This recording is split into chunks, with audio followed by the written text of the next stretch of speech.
আমরা গতদিন যখন এসেছিলাম তখন বলেছিলেন বিশ্ববিদ্যালয় প্রশাসন যে আগামী 30 তারিখের ভেতরে অর্থাৎ আজকে তাদের ডেডলাইন ছিল এবং আজকের ভেতরে তারা একটি সিদ্ধান্ত জানাবেন যে কোন নীতিমালার আলোকে প্রথম বর্ষের যে সিট সেই সিট বরাদ্দ করা হবে। একই সাথে আমরা জানিয়েছিলাম যে যারা অছাত্র হিসেবে হলে অবস্থান করছেন তাদেরকে সসম্মানে বিদায় করার ব্যাপারে বিশ্ববিদ্যালয় প্রশাসন কি ধরনের ভূমিকা রাখবেন এবং প্রথম বর্ষের যে সিট অ্যালটমেন্ট দেওয়ার ক্ষেত্রে যে ধরনের বিষয়গুলো শুরু করা দরকার অর্থাৎ আবেদনপত্র জমা নেওয়া এবং ভাইভা সেই বিষয়গুলো হলগুলো শুরু করেছে কিনা এই বিষয়ে আমরা আপডেট দিতে আজকে এসেছিলাম।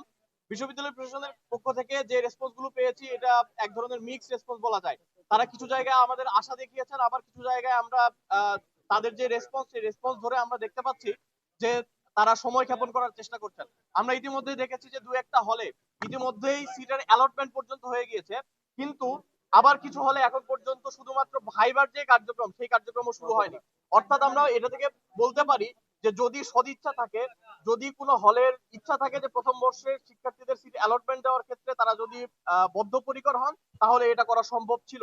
কিন্তু আমরা দেখতে পেয়েছি শুধুমাত্র আবেদনপত্র জমা নেওয়ার জন্যই 30 তারিখ পর্যন্ত দীর্ঘায়িত করা হয়েছে এই সময়টা। আমরা মনে করি যে এটা শুধুমাত্র দীর্ঘায়িত করার জন্য এই ধরনের সিদ্ধান্ত নেওয়া হয়েছে। আমরা এই ব্যাপারে বিস্তারিত কথা বলেছি বিশ্ববিদ্যালয় প্রশাসনের সাথে। সেই